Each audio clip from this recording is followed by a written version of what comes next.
中国正在经历一场历史性的人口变革。国家统计局近期公布的数据无情揭示了一个残酷的现实：中国的生育率在持续走低，新生儿人口数量创下新低，这已经引发了一系列深远的连锁反应，教育业或将成为其中的重灾区。2023年年末，全国人口仅有14.967万人，比上年末减少208万人。这背后的原因是新生儿人口不断创造新低。2023年全国新生儿人口仅有902万人，是2022年的54万人。随着新生儿人口持续下降，人口通缩的速度将加快。去年，全国死亡人口1110万人，而出生人口继续低于死亡人口，导致全国人口通缩提速，减少208万人。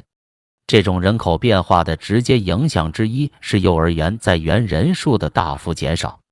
根据国家统计局数据，2023年学前教育在园幼儿4093.0万人，比2022年减少534.55万人。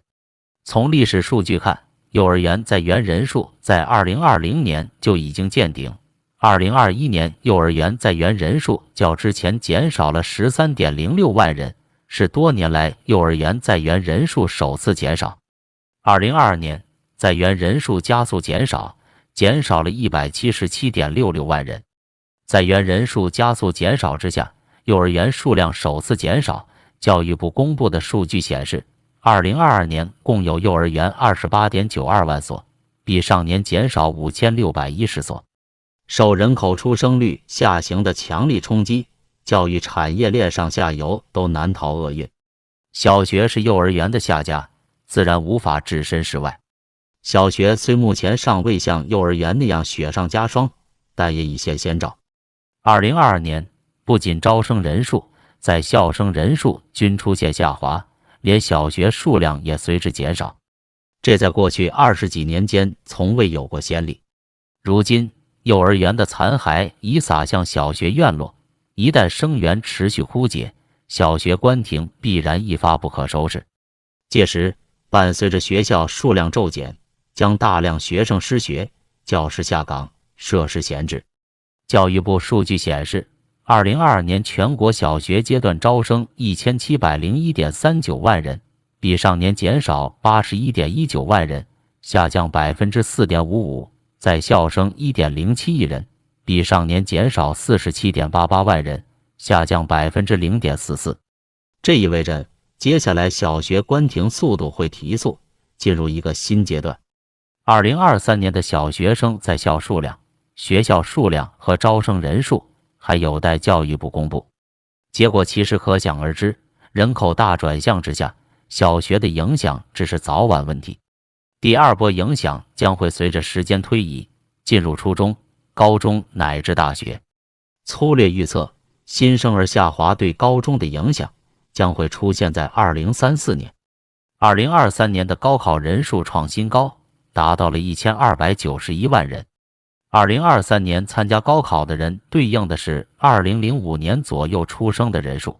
2005年全国新生儿人口1617万人，是一个承上启下的数字，之后出生人口略有下降，跌破了1600万，到2012年才再度超越2005年，2016年创下过去20年新高。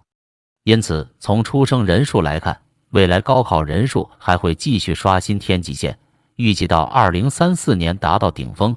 此后，随着2016年之后新生人口数量不断下滑而转向。除了幼儿园和小学面临关停潮，高等教育也无法幸免。未来，中国将有越来越多的大学面临关停或缩招的命运。中国新生儿人数的暴跌，意味着未来10年后，将有越来越少的适龄高中毕业生进入大学。与此同时，高校扩招仍在继续。2023年，教育部公布的全国普通高校招生计划显示，全国高校招生总规模将达到1100万人，比2022年增加100万。生源减少与高校扩招之间的矛盾日益凸显，导致许多高校招生困难，甚至出现抢生源的现象。为了吸引生源，一些高校不得不降低录取分数线，甚至采取降价招生等措施。在生源减少和高校扩招的双重压力下，高校关停并转成为高等教育结构调整的必然趋势。人口出生率的持续走低，已经开始撕裂教育地产的资产泡沫。过去2年，出生人口持续减少，叠加教育轮岗制度威慑，学区房的需求也炒作陷入了低迷，造成顶流城市的顶流学区房价格纷纷跳水。深圳重点学区房整体成交价格已从高峰时的 9.35 万每平方米跌至 6.85 万每平方米，腰斩近30%。16大名校片区房价从13万元每平方米直线坠落至10万元出头。而且这只是个开始，10万元的心理防线恐怕也难以多久。在上海、广州、北京等一线城市，学区房下行的景象也是一片狼藉。顶尖学区的学位和房产简直是泡沫中的泡沫，降价之狠令人触目惊心。在这次房地产市场的动荡中，魔都上海的学区房市场表现尤为惨烈。那些曾经狂涨的学区房，如今面临着价值腰斩的惨淡命运。朱家滩小区的房价从巅峰时期的每平方米15万元，一路下跌至今最低的7万元8，跌幅高达 46%。在此前的梅园新村片区，房源的最高单价曾超过20万元每平方米，直逼28万元每平方米左右的汤臣一品。然而，最近一套房子的成交价却仅为670万元，单价不到9万6千元每平方米，与历史成交价格相比，接近2017年前后的水平。广州方面，老城区越秀的部分重点学区房跌幅最大的超过 30%，45个楼盘中3个在下跌，其中14个小区跌幅超过 10%。此外，广州房价天花板天河区统计的45个小区2/3在下跌，18个小区跌幅超过 10%， 跌幅最大的超过了 25%。在北京，海淀最牛学区房的万柳蜂鸟家园小区更是一夜之间失去了昔日的辉煌。去年每平方米22万元的成交价，今年竟然降至11万元9，跌幅直逼 50%。 就连海淀定慧寺某学区房对口人大附小，降价不仅迅速，而且降得相当狠辣，一平跌掉了2万元以上。厦门、杭州、南京、苏州、武汉等无不如此。孩子数量不断减少，对学区的需求不断下滑，顶级学区房的支撑力量晃动，高价便难以坚守。仔细分析一番，跌幅最深的其实是那些过去借着学位狐假虎威，实际上除了学位价值几乎一无是处的房子、学位课。最先受到冲击即泡沫最激烈，学区房价格跳水的情况下，投资者们的信心受到了冲击，许多投资者可能会选择跑步离场，这可能会导致更多的学区房进入市场，进一步压低学区房价格。此外，随着人口数量的减少，未来几年可能会看到更多的学校关闭和合并，这可能会进一步压缩学区房的需求，进一步推动学区房价格的下跌。从幼儿园到大学，从学区房到培训机构，从校园到校外，教育业无一幸免于这场人口大变局带来的重创。